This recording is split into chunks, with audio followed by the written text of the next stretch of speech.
ॐ मृत्युञ्जय महादेव त्राहि मां शरणागतं जन्म मृत्यु जरा व्याधि पीडितं कर्मबन्धनैः। શ્રાવણ માસના આજે છેલ્લો અને પાંચમો સોમવાર. આજના સોમવારનું મહત્ત્વ છે સત્તુ. સત્તુ એટલે કે શેકેલો લોટ.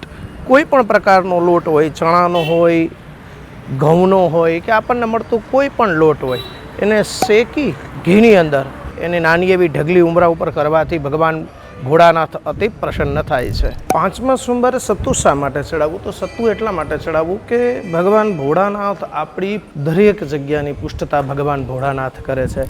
સત્તુ એટલે મજબૂત, પુષ્ટતા એટલે કે મજબૂતાઈ. આપણા દરેક પ્રકારની મજબૂતતા, એનું જ નામ છે પુષ્ટતા. પુષ્ટતા એટલે કે આપણે સ્વયં પુષ્ટ બનીએ, મનને પણ પુષ્ટ કરીએ, મનને મજબૂત કરીએ. છેલ્લા સોમવારના દિવસે પિતૃઓ માટે પણ શ્રેષ્ઠ હોય છે પિતૃઓને પાણી રેડવું.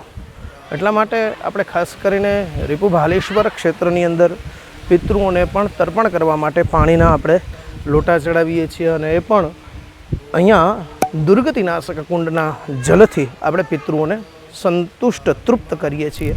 શ્રાવણ માસનો છેલ્લો સોમવાર અને આજ શ્રાવણ માસનો છેલ્લો દિવસ. ભગવાન ભોળોનાથ એટલો દયાળુ છે કે મારા અને તમારા ઘરમાં, વ્યાપારમાં, આપણા પરિવારની અંદર ખૂબ જ સુખ, શાંતિ, સમૃદ્ધિ અને ઐશ્વર્યતા આપે, અને ભગવાન ભોળાનાથની કૃપા આમ નામ આપણી ઉપર વરસતી રહે, આપણા પરિવાર ઉપર, આપણા ક્ષેત્ર ઉપર, આપણા ગામ ઉપર આવી જ રીતના વરસતી રહે. એ જ ભાવ સાથે જય વિશ્વનાથ, જય મહાદેવ.